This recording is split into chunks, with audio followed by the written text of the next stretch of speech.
There is a lot of conflicting information online regarding the Instagram algorithm. Sprout Social says these are the best times to post on Instagram, but the CEO of Instagram, Mr. Adam Mosseri, says this. There is no one optimal time to post, but I do think it's usually good early in the day for most of your followers. And if you go to your insights, you can actually see at what time of day you have the most followers. And I like personally to post before that peak starts to grow. And then you hear things like this. Do you feel like you're shadow banned on Instagram? Like no matter what you do, your posts aren't getting any views and you're just not growing your account? As opposed to something like this. And yet people will complain and say, oh, Instagram shadow banned me. Nobody shadow banned me, you. You just suck at social media.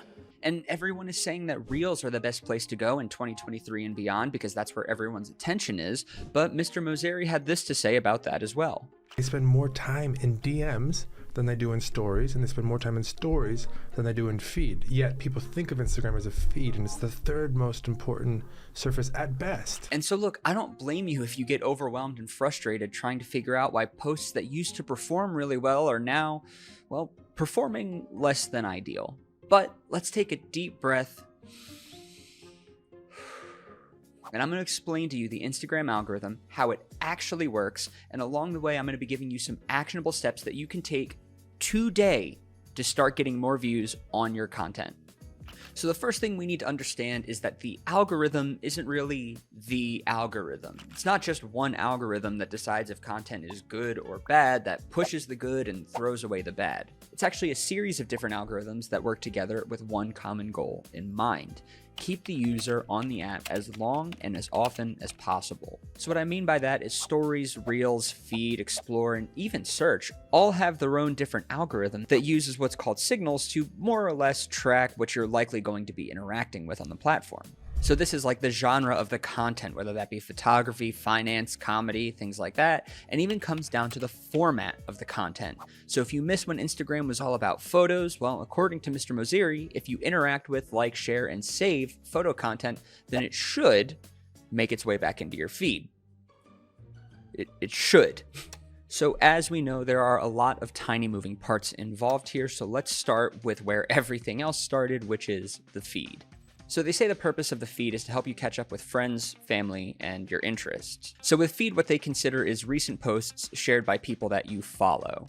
And then, using those signals that I mentioned earlier, they share posts from accounts that you don't follow that they think you will likely be interested in. So this is based, like I said, on the people you follow, content that you liked or engaged with recently, and more specifically, content that you have saved or shared in DMs. Now, according to them, these are the most important signals. There's your activity, which is basically the posts that you've liked, shared, saved, or commented on. This helps them understand the content that you like and then what kind of content that you might be interested in. There's information about the post, and basically what you need to know here is how many people have interacted with it and how quickly people are liking, commenting, sharing, and saving a post. This is also called velocity. Hold on to that because we're going to come back to that in a little bit. There's information about the person who posted. So this is basically Instagram seeing how often the person who posted the content is getting genuine interaction. And more or less, they're kind of just looking at it like, is this someone that people find interesting that is worth sending out? And last, there is your history of interacting with someone. So basically, it's looking at the history between the two accounts. Do you guys comment on each other's posts? Do you watch each other's stories all the way through? Or do you watch their stories all the way through? Do you actually DM them? Do you answer those DMs? Things like that. And then they go on to say, in feed, the 5 interactions we look at most closely are how likely you are to spend a few seconds on a post, comment on it, like it, share it, and tap the profile photo. So again, with the feed, the goal is keep people on the platform for as long as possible. So what does this mean for you? Well, first, this means as a business owner, you need to understand your target audience's behavior. You need to understand who they follow, what they're interacting with, and above all else, you need to understand why. Do they provide entertainment, education? What are these pages providing that you are not? And second, I want to circle back to this sentence right here, which is how many times people have interacted with that person in the past few weeks. Listen, I understand that you're probably tired of hearing that the trick is consistency, but this is why consistency is important. Because if you want your content to get pushed out to your target audience, your history, as we can see, will play a key role in that. If you don't have a backlog of content that people are consistently interacting with, then that will directly impact the reach on your newer posts. And I know that this is 3 out of 4 in a rough order of importance, but these are the top 4 signals out of what they say is literally thousands. So I'm willing to bet that in the grand scheme of things, that they're all pretty close to each other when it comes to importance.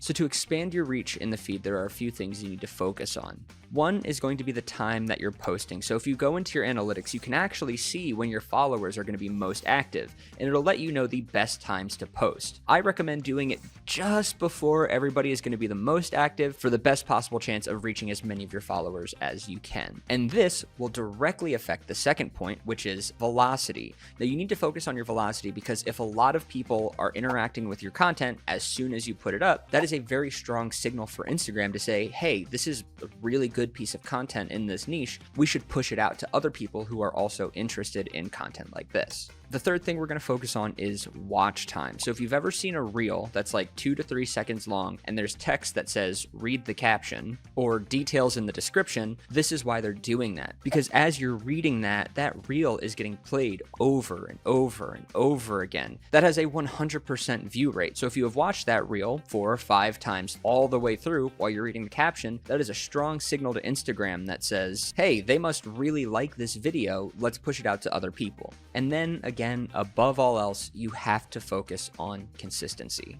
Remember, what they're looking for is, can you keep eyes on your content and therefore the platform longer? Okay, so I know that was like a whole lot, but now we're going to talk about stories, which is much, much easier to understand. Stories, you know them, you love them. They're the little circles at the top of your feed where people go to post pictures of their food, their pets, or share recent posts that they made and say something like, please go interact with this so I can appease the almighty algorithm overlords. These are pretty simple, and it can basically be boiled down to this. Stories are shown to people based on how often they view account stories, how often they engage with those stories, and the likelihood that they will interact with it. And that means tapping into it, reply to it, skip it, or close out of it altogether. It also means that if you open up Instagram and you see the first 5 stories, you click on the third one, that is sending a signal that says they would rather see this story than the 2 that came before it. Now, the one thing I want to highlight here is the closeness factor. Now, this measures the likelihood that the 2 accounts interacting are actually friends outside of the platform. So it's not based on story interaction or just post interaction. It also takes your DMs into account as well. How often do you guys talk to each other? Do you respond to each other? Have you ever video chatted on here before? Did you even know that Instagram has a video chat feature? I know people that are literally just figuring that out now. But yes, all of these things come into play when talking about the closeness factor. So what does this mean for you? Well, as stories go, use polls, ask questions, answer all of your DMs, interact with as many people as you can that are willing to interact with your page. Post stories regularly, like daily, like 2 to 3 times a day if you can at least. And also remember that your stories aren't just there to push sales. Now, don't get me wrong, if they're used right, your stories can drive sales like there's no tomorrow. But remember to keep it interesting, keep it fun, keep it to things that people want to see and interact with.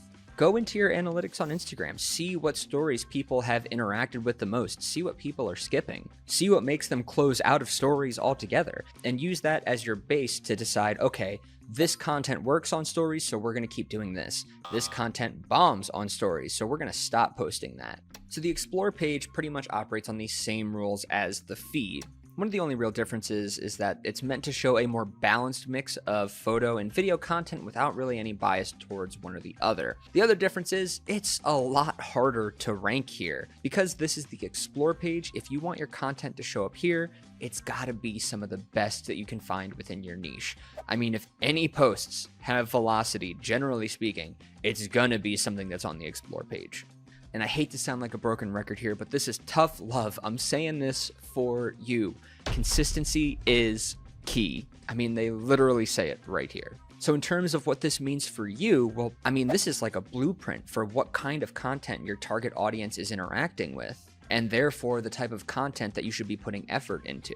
Breaking it into actionable steps is going to look something like this. Look at what's performing really well on the Explore page. Take the ones that are most relevant to you in terms of your business, your niche, and your capabilities, and then do that, but put your own spin on it and make it original.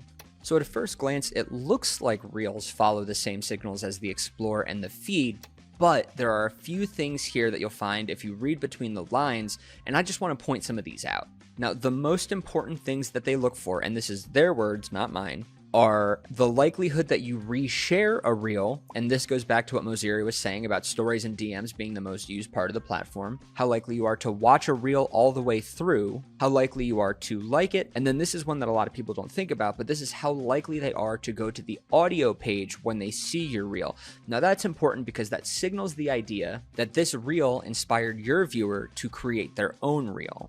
This is why using trending audio is very, very important. Now, the next thing that I want to highlight is just below that, where they literally say they make certain reels less visible. Some of you know this as shadow banning, but now they're at least explaining why, which are low resolution, blurry, or grainy footage, reels with watermarks of other companies on them, TikTok, reels that are muted or contain borders, reels that are majority text that focus on political issues, or reels that have already been posted on Instagram, i.e.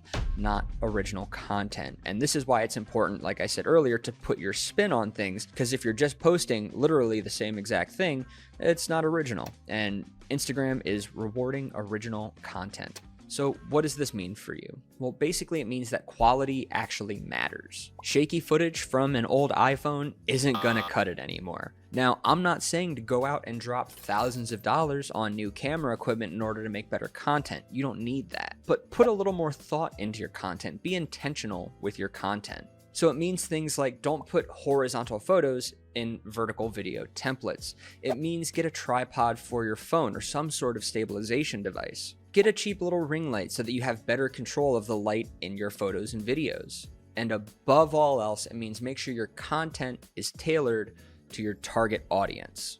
Now, I know that that seems like a lot, especially if you're new or just not a content creator in general. So if you want to see a video going over the basics of mobile content creation, let us know in the comments below, because we want to see you and your business succeed, thrive online. And be sure to watch this video where we're going to teach you how to keep your brand's feed looking good.